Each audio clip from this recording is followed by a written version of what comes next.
एक समय की बात है, किसी एक राज्य में हरिशंकर नाम का राजा राज करता था। उस राजा के 3 बेटे थे। उसकी ख्वाहिश थी कि वह उसका सबसे काबिल बेटा उसकी राजगद्दी संभाले, लेकिन वह इस बात को लेकर संयम में था कि तीनों में से किसे वह अपना राजपाट सौंपे। एक दिन राजा को एक तरकीब सूझी। उसने उसी समय अपने तीनों बेटों को बुलाया और कहा, बेटे, आज मैं तुम सबसे एक सवाल पूछता हूँ। अगर तुम लोगों के सामने एक गुनहगार खड़ा हो तो उसके साथ क्या करोगे? इस पर राजा के पहले बेटे ने कहा, उस अपराधी को सजाए मौत दी जानी चाहिए। वहीं दूसरे बेटे ने कहा, गुनहगार को काल कोठरी में बांध देना चाहिए। जबकि तीसरे बेटे ने कहा, पिताजी, हमें उसे सजा देने से पहले इस बात की जांच करनी चाहिए कि उसने सही में अपराध किया है या नहीं। इस पर राजा के तीसरे बेटे ने सभी को एक कहानी सुनाई। एक राजा था जिसके पास एक बुद्धिमान तोता था। एक बार उस तोता महाराज से कहा, मुझे अपने माता पिता के पास जाना है। राजा ने उसकी बात नहीं मानी, लेकिन तोता ने हार नहीं मानी। वह लगातार महाराज से जिद करने लगा कि मुझे माता पिता के पास जाने दे। अंत में राजा ने तोता की बात मान ली और कहा, ठीक है, तुम अपने माता पिता से मिलकर आओ, लेकिन वह ज़्यादा दिन नहीं रुकना। राजा ने तोता को केवल 5 दिन की अनुमति दी और कहा, तुम 5 दिन में अपने परिवार वालों से मिलकर लौट आना। इसके बाद तोता 5 दिन के लिए अपने माता पिता के पास चला गया। छठे दिन जब वह राजा के पास लौट रहा था तो उसने सोचा, क्यों ना महाराज के लिए कुछ उपहार लिया जाए।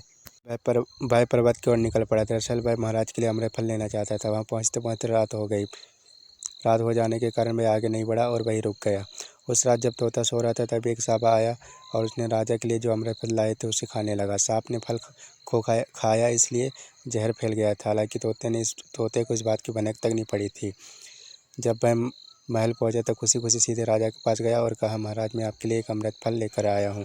आप इसे खाएंगे तो सदा के लिए अमर हो जाएंगे। यह सुनकर राजा काफ़ी प्रसन्न हुए। उन्होंने तुरंत उस अमृत फल को खाने के लिए मांगे। इस पर एक मंत्री ने कहा, जरा रुकिए महाराज, बिना जांच के कैसे खा सकते हैं? एक बार देख तो लीजिए, ये तोता द्वारा लाया गया अमृत फल सही है या नहीं। राजा उस मंत्री की बात से सहमत हुआ और कुत्ते को खिलाया जाए। आदेश पाकर कुत्ते को एक टुकड़ा दे दिया गया। कुत्ते की मौत हो गई। ये देख राजा गुस्से से आग बबूला हो गया। उसे क्रोध में आकर तलवार से सिर काट दिया। साल बाद ठीक उसी स्थान पर एक पौधा निकल आया। ये देख राजा को लगा कि ये उसी जहरीले फल का पौधा है। उसने सभी को आदेश दिया कि उस फल को कोई नहीं खाएगा। कुछ दिन बाद एक वृद्ध व्यक्ति उस पेड़ के नीचे आराम करने के लिए रुका था। फल तोड़ा और खाने लगा। फल खाने के बाद वह बूढ़ा व्यक्ति एकदम जवान हो गया। राजा ने ये सब देखा तो आश्चर्यचकित रह गया। राजा को अपनी गलती पर पछतावा भी हुआ। इसके लिए वह मन ही मन खुद को कोसने लगा। इधर तीसरे राजकुमार की कहानी खत्म होने के बाद राजा हरिशंकर ने उसे ही अपना उत्तराधिकारी नियुक्त किया। इसके बाद राज्य में जश्न मनाया गया। इस कहानी से हमें ये सीख मिलती है कि हमें कभी भी बिना जांच किए किसी को सजा नहीं देनी चाहिए।